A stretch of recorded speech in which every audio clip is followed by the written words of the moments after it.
There's a lot of people on the internet that are incredibly emotional. They love their game consoles, they love their games, and they straight up will freak out if you say even the tiniest bad thing about it. But I think that's also just partially a byproduct of the rise of social media. With so much conversation and debate and hype and analysis of game trailers and stuff, some stuff is definitely going to get out of hand. But today, there is a very strange set of viral tweets that are just completely wrong. The Xbox side of Twitter is claiming that PlayStation is forbidding people from working with Xbox. And it's so stupid, I kind of want to just dig into where this misinformation specifically came from. What's up, gamers? DreamcastGuy here. Hi, hope you're having a great day. If you could like this video and subscribe if you haven't already. Now, I want to start things off with two big, gigantic caveats. Number one, please don't let me trigger you with this video. I am just talking about this for the entertainment facts. It's interesting to me when, stuff gets so completely skewed, assumedly by accident. And additionally, no offense to anybody shown in this video, I'm not attacking you, but I have to laugh.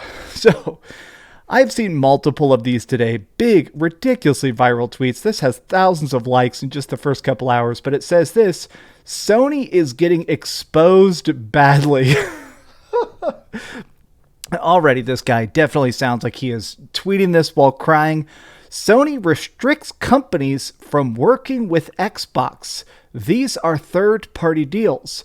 Jim Ryan is doing all that crying, though saying that Microsoft will be unfair. Clown emoji. Oh man, when that deal goes through, we will be laughing. Now, clearly, he is clearly talking about the fact that Jim Ryan is obviously being a complete freak during the Activision Blizzard deal, and one of the main crux of it is that Jim Ryan claims that anything that Microsoft or Activision is working together on will become exclusive in the future. Call of Duty, Diablo, World of Warcraft, stuff like that, they're saying could hypothetically become an Xbox exclusive at some point, and it would hurt Sony. Now, this is just a complete out of context screenshot that says players should not expect Final Fantasy XVI to be on any Xbox Series X or the Xbox One. The reason is a weird one. In an ongoing conflict between Sony and Microsoft, it's been revealed in this legal documentation that Sony has signed deals with third-party developers to stop them from working with Microsoft specifically. Square Enix has permission to work with others. Presumably this would be after a 6-month exclusivity period, but Microsoft and the Xbox is off limits. Now, this person clearly is not actually reading this wording. This person is kind of just taking bits of it and sort of projecting their own emotion onto it. Somebody thankfully did a nice reading comprehension breakdown for those who are not exactly good with perhaps English. Presumably, Xbox details of this exclusion are not clear yet. Sony likely may. Now, there's a reason this person has underlined all the maybe words. It's because this is very much this personal author's speculation. Now, I decided to actually dig up the article itself. Is Final Fantasy XVI coming to PC, Xbox, and Switch? Now, I think this article is to a heavy degree actually created via AI, one of those algorithmic articles that's kind of just generated for some extra clicks, because honestly, it's just the most basic, obvious stuff. Like, is it coming to the PlayStation 4? Everybody who knows anything about Final Fantasy XVI knows it's not coming to these platforms. It's extremely obvious, stuff like this. Like, there is no information about whether or not Final Fantasy XVI is coming to the Switch or not. It's definitely not coming. There's no way that any downgraded port or stream version, I mean, Final Fantasy XVI just can't work on Switch. This is one of those articles that's just supposed to get people to click it, and a lot of this is the author's own assumptions. Like even this, we don't know about an exclusivity contract. And I also decided to go a step further and actually dig up this legal document that all these Xbox people are quoting. This is the actual legal document. I pulled it up just to do the bare minimum. Xbox Twitter, do the bare minimum with your weird, cringy gotcha tweets. Here it is.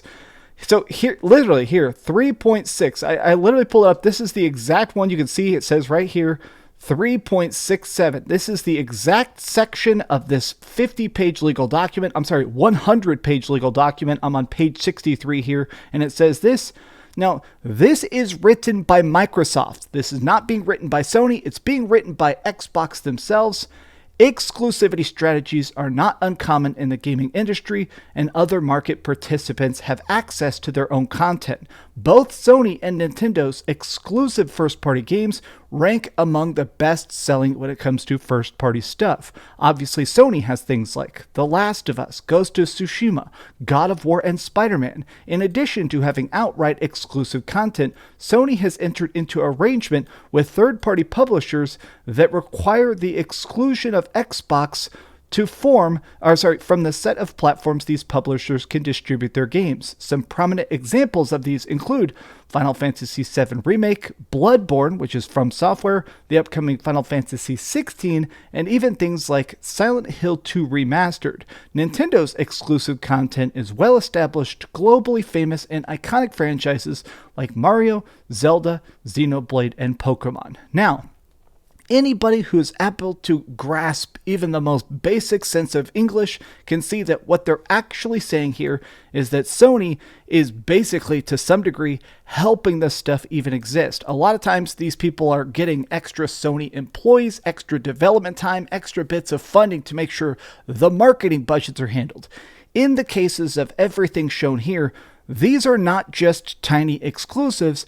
These are games that Sony is partially helping create to sell them on PlayStation.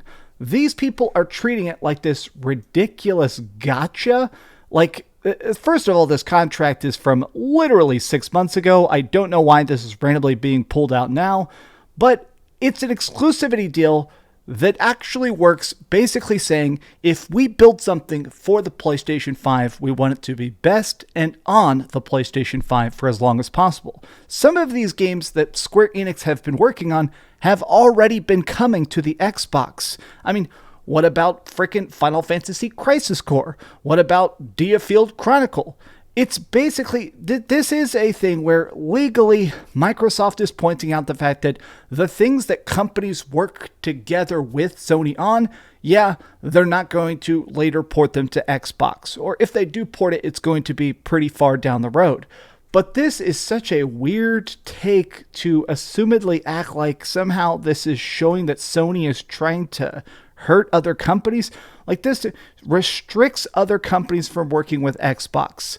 There's a reason they only give one example, and it's Square Enix. It's because there are no other examples.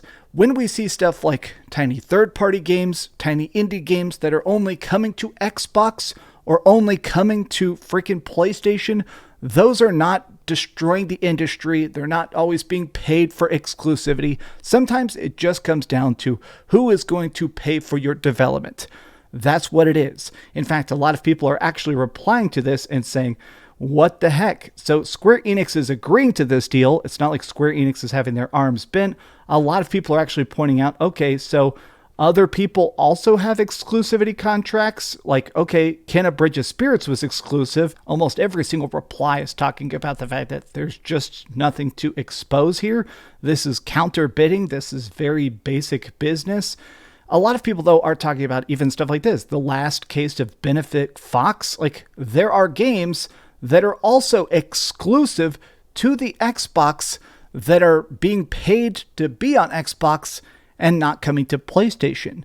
I mean, one of my favorite games of all time, one of the biggest Steam Deck games ever, is freaking obviously Vampire Survivors. This game is so addictive, it's so fun, and it's not on PlayStation.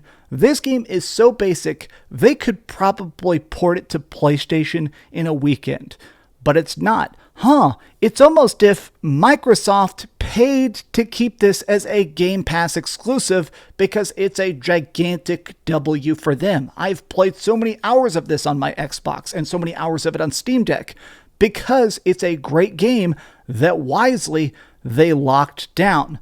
This is not anti-consumer. This isn't predatory. There isn't anything being deeply uncovered in these legal documents. Tweets like this are just so baffling to me because it just shows this weird emotional misunderstanding. Nobody is attacking the Xbox.